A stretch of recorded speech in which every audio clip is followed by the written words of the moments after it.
Pertama, ekosistem pengetahuan ini kan eh, menyangkut pelaku, menyangkut dengan pelibatan para pihak dan juga apa yang akan dicapai. Dan yang penting menurut saya di dalam penyusunan ini nanti memastikan cetak biru ini nanti yang sebenarnya sudah tersedia ya. Yang penting sebenarnya adalah bagaimana cetak biru itu kemudian bisa menjadi di mainstream di dalam rencana pembangunan jangka panjang Indonesia, termasuk bisa kita turunkan di dalam setiap RKP. Satu hal yang paling sederhana misalnya, kita menghitung yang namanya teknologi endowment misalnya. Teknologi endowment adalah mungkin nanti kita hitung sedemikian rupa sehingga kita bisa mendapatkan dengan cara hitung kredit misalnya sebuah produk misalnya. Sebuah produk itu diperlukan oleh kita. Yang paling mudah yang mungkin saya ingin kasih contoh, kalau kita ingin beli sebuah alutsista untuk kebutuhan TNI kita. Nah, itu paling mudah untuk dijadikan contoh karena biasanya alutsista itu mengandung teknologi yang tinggi dan kemudian perkembangannya juga cepat. Nah, tetapi kan selamanya kita terbata-bata mengejar penguasaannya, ya, penguasaan. Jadi teknologi endowment kita itu nggak pernah nyampe.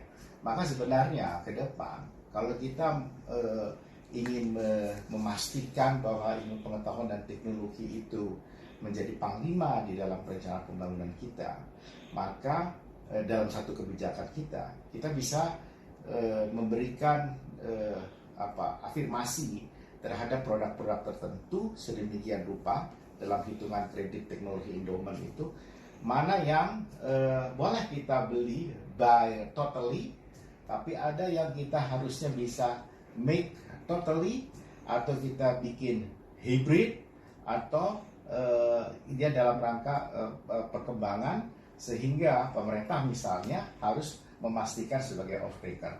Nah, yang kayak seperti ini menurut saya yang harus dilakukan. Jadi dalam hal misalnya belanja modal ke depan itu harus diukur sedemikian rupa sehingga mendorong ya penguasaan pengetahuan dan teknologi, dan dengan demikian universitas, para periset dan juga industri yang berbasiskan ilmu pengetahuan dan teknologi, misalnya industri surveillance itu kan perkembangannya luar biasa cepatnya. Nah, kalau di Indonesia selamanya ketinggalan terus kita hanya impor terus begitu, kapan kita akan kuasai gitu. Nah, itu harus ada. Dengan demikian mereka mau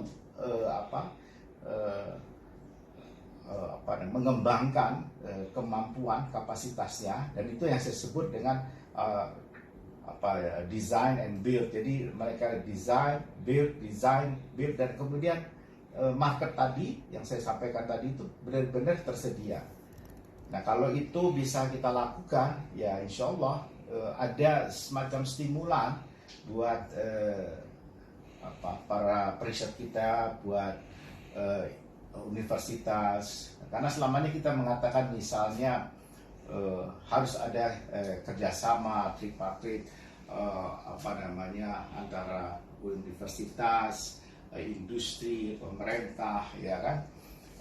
Kita selamanya mengatakan itu, tetapi wujudnya, bentuknya sesungguhnya nggak ada. Misalnya kita punya pabrik, katakanlah pabrik pembuatan pesawat, tapi kapasitas pembuatan pesawat kita sampai apa misalnya. Tapi kalau kita nggak kasihkan dorongan juga susah. Contoh yang lain misalnya, tahukah kita bahwa kita sampai hari ini tuh tidak bisa membuat peluru.